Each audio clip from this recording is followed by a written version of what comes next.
Well, dispensationalists do claim to interpret the Bible literally, although there are all sorts of caveats every time they say that, because when you point out to them, well, what about the woman in Revelation chapter 12 who's standing on the moon, draped with the sun, and have stars as a crown around her head? And they say, well, that's obviously symbolic. And what about the red dragon? What about the stars that fall?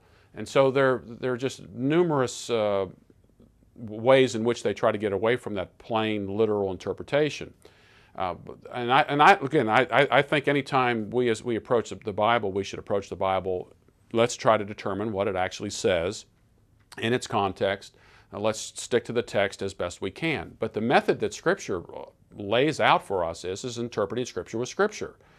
If you take the woman standing on the moon, draped with the sun and the stars about her head, you'll see that story occurs elsewhere in Scripture. You see it in Genesis chapter 37, where Israel is designated as sun, moon, and stars.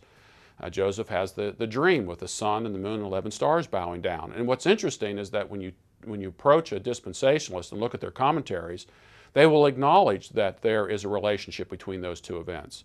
And so that is really the biblical method, interpreting Scripture with Scripture. Allowing a text to speak for itself within the context of the Bible itself, that is the biblical approach.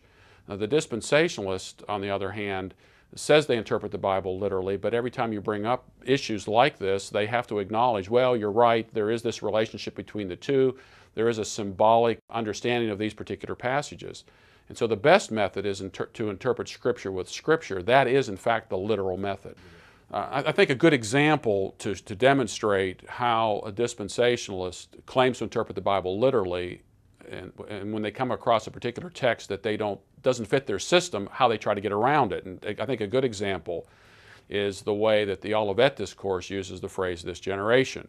Both Matthew, Mark, and Luke use "this generation will not pass away until all these things take place." Each and every time this generation is used in the Gospels, it always refers to the generation to whom Jesus is speaking. And yet when you approach the dispensationalist and you get to Matthew chapter 24, verse 34, where Jesus says, "This generation will not pass away until all these things take place," the dispensationalist will say, well, what that really means is the generation that sees these signs will not pass away until all these things take place. And they have to admit that this is the only place in the Gospels where this generation means something different from the way it's used elsewhere in the Gospels.